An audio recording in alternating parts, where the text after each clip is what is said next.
Bueno, hoy estamos con Alejandro Launagaray, que es un analista internacional, profesor de estrategia y negociación, fue asesor del Senado y es un referente internacional. Y le voy a estar haciendo preguntas acerca del conflicto entre Hamas e Israel. Bueno, Ale, te quiero preguntar primero, ¿qué causantes buscas vos o encontrás en el conflicto? Tres principalmente.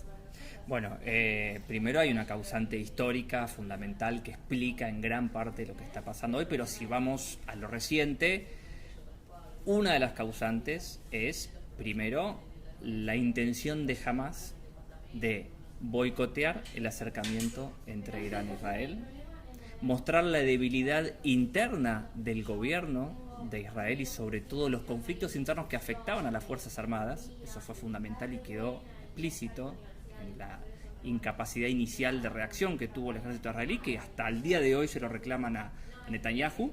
Entonces, boicotear el acercamiento en términos regionales, mostrar la debilidad del ejército de la inteligencia israelí, mantener la vigencia del conflicto, ¿no?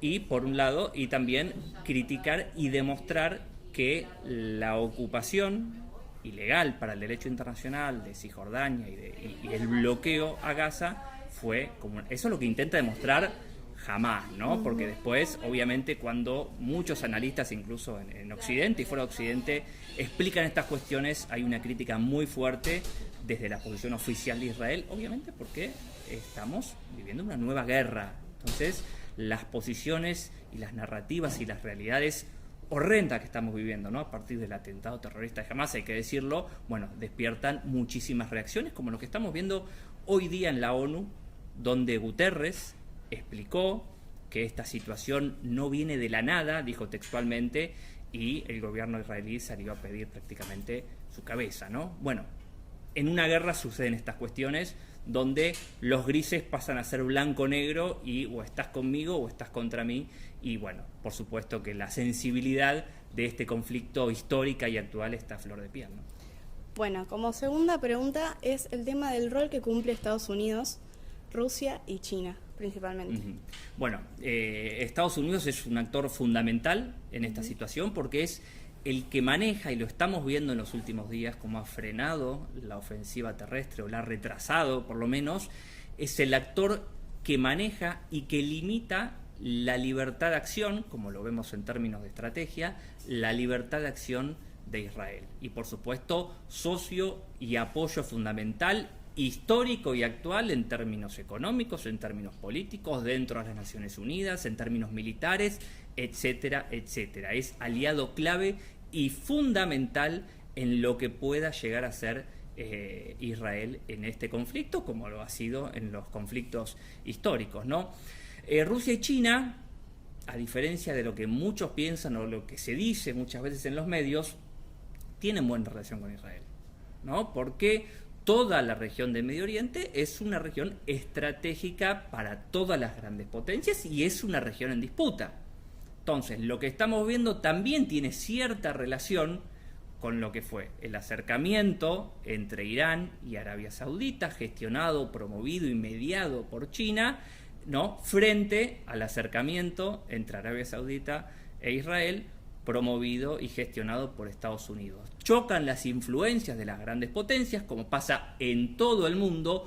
Por eso también Joe Biden relaciona, lo hemos visto en sus tweets y en sus discursos, relaciona el conflicto de Ucrania con el conflicto entre Israel y Hamas, porque es toda la política de contención que está llevando a cabo frente al avance, a la expansión del poder y de la influencia de Rusia y de China en la región.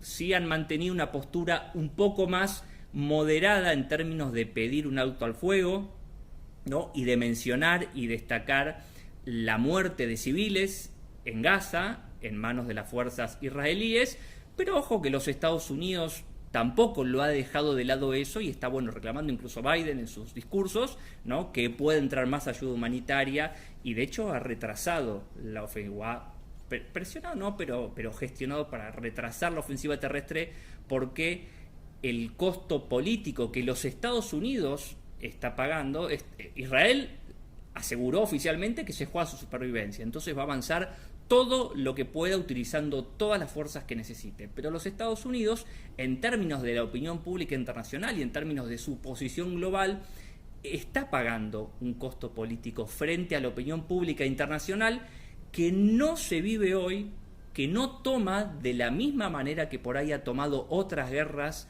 en el marco de este conflicto árabe-israelí, como le está tomando hoy. Estamos observando en términos objetivos, si vemos el mapa incluso mediático mundial, un crecimiento incluso en las calles con manifestaciones dentro de Occidente, ¿no? Una crítica creciente al uso de la fuerza por parte de Israel dentro de Gaza y también en Cisjordania, ¿no? Sin dejar de condenar, de criticar y de justificar una reacción frente al horrible ataque terrorista de Hamás, ¿no? Pero estamos viendo un cambio en la opinión pública internacional y ese es otro factor también que retrasa. Además de que Estados Unidos está negociando con Hamás vía Qatar para ¿no? que se liberen la mayor cantidad de civiles posibles, norteamericanos y de otras nacionalidades también, porque en la ofensiva terrestre, por supuesto, que pueden morir también muchos rehenes, ¿no? Va a ser catastrófico, con la posibilidad de expansión regional del conflicto, que es otro problema que sería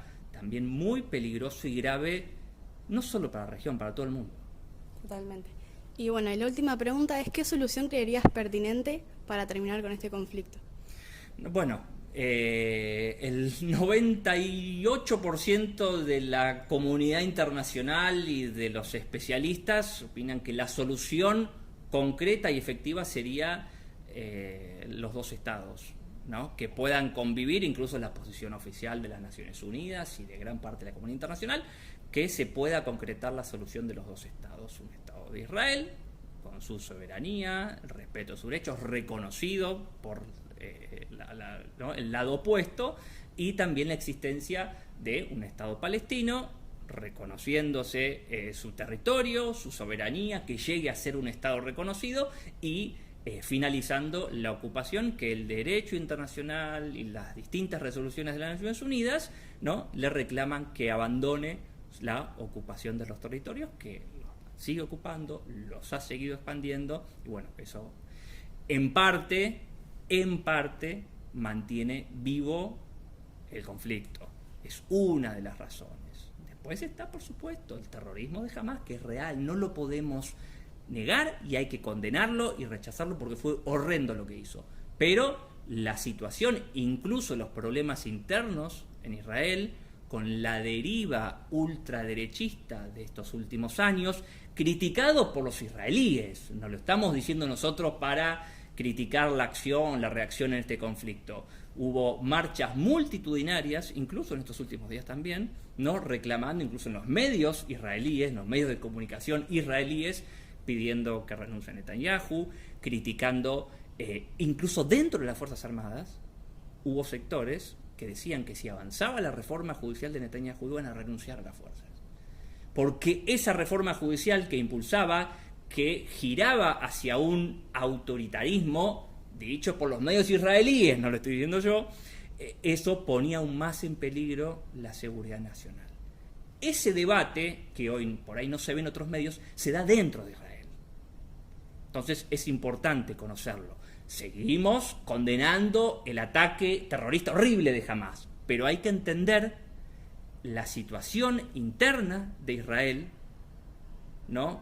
Cómo el extremismo de derecha pasó a tomar cada vez más poder y eso termina, lamentablemente y tristemente, retroalimentando el extremismo del otro lado. Después hay otros debates que se dan sobre el pasado del financiamiento de Hamás, qué pasa con Qatar, qué pasa con Irán, qué pasa con algunos sectores de la política israelí en el pasado, pero no vamos a entrar en eso, pero la gente puede entrar a los medios israelíes y ver ese debate y esas críticas históricas al gobierno de Netanyahu.